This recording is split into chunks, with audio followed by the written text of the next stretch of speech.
बंदी छोड़ सतगुरु रामपाल जी परमेश्वर जी की जय हो।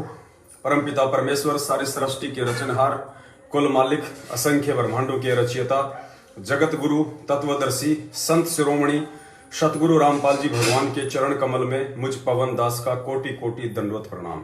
और आप सभी सत्सेवक भाई बहनों को सत्साई। पुण्यात्माओं, न ज्योति न पाठ का प्रावधान, परमेश्वर के सत्संग आधार से यहाँ होगा हर शंका का समूल समाधान।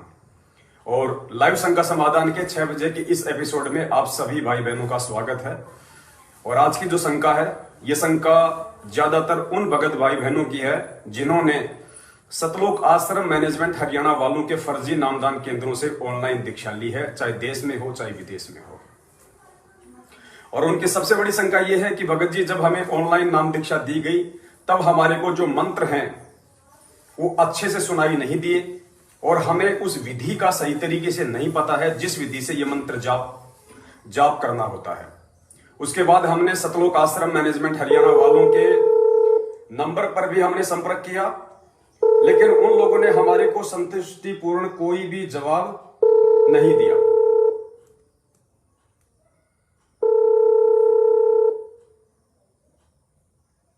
Disconnected.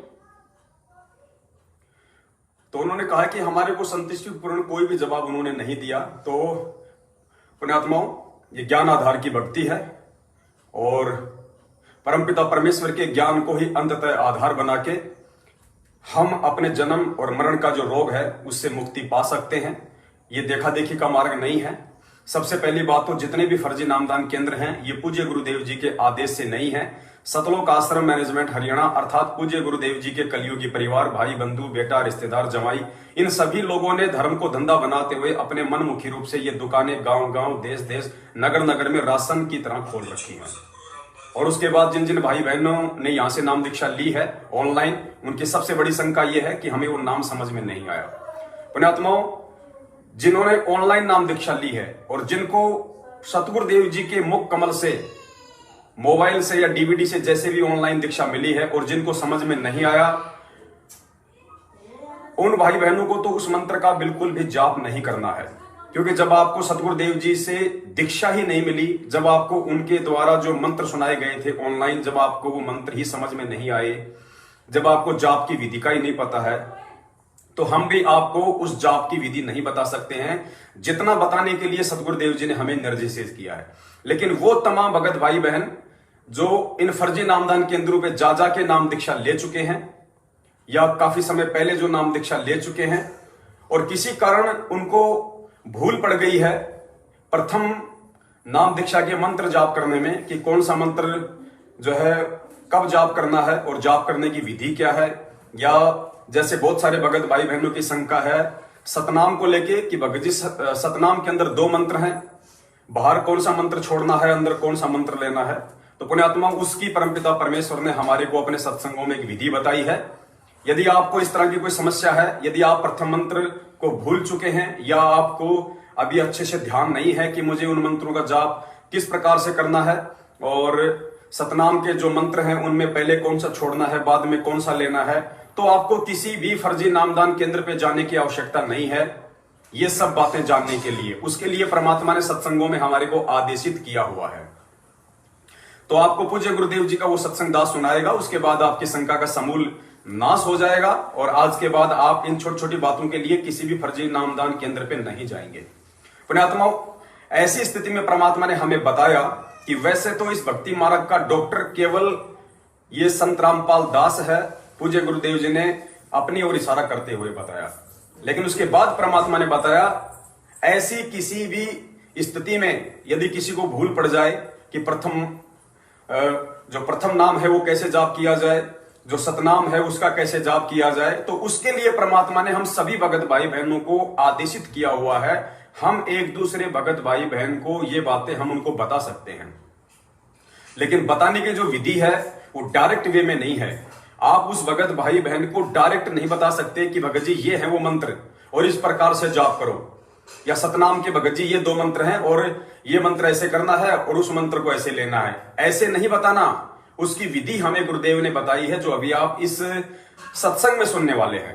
और विधि परमात्मा ने क्या बताई, यदि सामने वाले को प्रथम नाम में भूल पड़ गई है और आपको भी प्रथम नाम प्राप्त है, तो आप उसको ये कह सकते हैं कि भाई देख, मुझे पूज्य गुरुदेव जी ने जब ये प्रथम नाम दिया तो मेरे को गुरुदेव ने इस प्रकार से जाप करने की विधि बताई और भाई मैं तो इस प्रकार से जाप करता हूं। यानी आप उसको जाप करके बता सकते हैं, लेकिन बीच में अपने परमपिता परमेश्वर सतगुरु रामपाल जी भगवान को रखिए कि मुझे गुरुदेव ने इस प्रकार से जाप करने के लिए बताया और भाई मैं तो ऐसे जाप करता हूं। यानी आप उसको जाप करके जो है आप उसको सुना सकते हैं, तो सामने वाला समझ जाएगा कि हाँ, मुझे प्रथम नाम किस प्रकार से जाप करना है।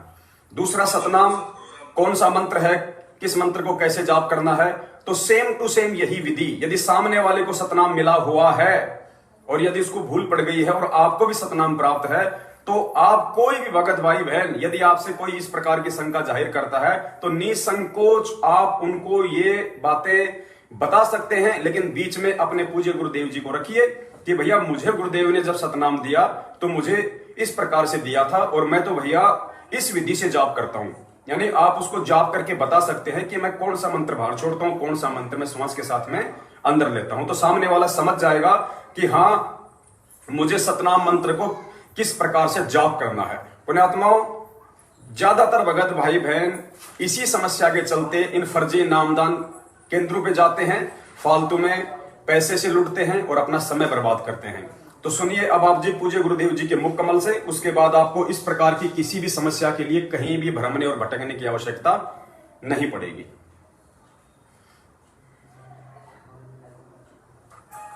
बोलो सतगुरुदेव की जय हो। कोई भी भक्ति मार्ग का आपको गाइडलाइन दास देगा, अन्य कोई नहीं दे सकता।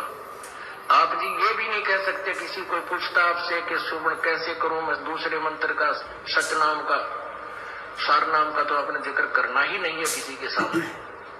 आप नहीं बता सकते उसको कि ये मंत्र बाहर छोड़िए अंदर ले, नहीं तो आप उसके गुरु हो जाओगे, आपका नाम खंड हो जाएगा। आप उसको ऐसे बता सकते हो कि गुरुजी ने मुझे ऐसे बताया, मैं तो ऐसे सेवन करता हूँ। वो भी सतनाम जिसने ले रखा हो, जिसने ले नहीं रखा उसको नहीं बता सकते। जिसने ले रखा है वो कहता मेरे भूल लगी है, और वैसे तो हम यहाँ शुद्ध करा देते हैं, यहाँ भी पूछ सकते हो। वैसे भी जिसने उपदेश ले रखा है, दूसरे ने भी ले रखा, सतनाम दोनों ने ले रखा है, उसको ये नहीं कह सकते आप कि ये पहला मंत्र ऐसे छोड़ दूसरा ऐसे ले, आपका नाम खंड हो जाए, क्योंकि आप उसके गुरु बन गए। आप उसको इतना कह सकते हो कि गुरुजी ने हमें ऐसे बताया है, ये मंत्र ऐसे छोड़ना है, ये ऐसे लेना है, वो समझ जाएगा दूसरा कि ऐसा मंत्र। बोलो सतगुरुदेव की।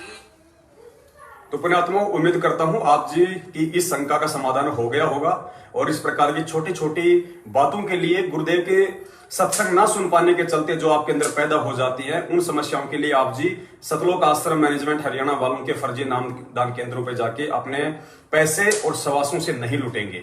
रही बात सारनाम की, तो सारनाम पुण्यात्माओं अभी तक परमपिता परमेश्वर ने किसी भी प्राणी को नहीं दिया है, सिवाय आप और हमारे दादा गुरुदेव के अलावा। केवल उस एक आत्मा को परमपिता परमेश्वर सतगुरु रामपाल जी भगवान ने सार नाम और सार शब्द देकर इस गंदे लोक से पार किया है। उसके अलावा आज तक कोई भी आत्मा ये सार नाम और सार शब्द प्राप्त करने के योग्य नहीं हुई है, क्योंकि सार नाम और सार शब्द की सबसे पहली जो कंडीशन है वो यही है कि आप अपने हृदय से, अपनी अंतरात्मा से अपने गुरु को जो है परमेश्वर के रूप में स्वीकार करें। जब तक कोई भी आत्मा गुरु को और गोविंद को दो रूपों में जानेगी, पहचानेगी, तब तक वो आत्मा सार नाम और सार शब्द के लायक नहीं होती है। परमपिता परमेश्वर भी कहते हैं कि गुरु गोविंद दो नहीं भाई, और जो दो समझेगा वो दो जग में जाए। तो पुण्यात्माओं, उम्मीद करता हूं आपकी इस शंका का परमेश्वर के ज्ञान आधार से और सत्संग आधार से समाधान हो गया होगा। और अब मिलते हैं रात को 9 बजे के लाइव शंका समाधान के एपिसोड में। बंदी छोड़ सतगुरु रामपाल जी परमेश्वर की जय हो। सत साहिब। जिसके सिर पर कृपा गुरु की, वो दुख कैसे पाएगा। जिसके सिर पर कृपा गुरु की, वो दुख कैसे पाएगा। नाम गुरु जी का जप लेगा, नाम गुरु जी का जप लेगा, जीवन सफल बनाएगा। जिसके सिर पर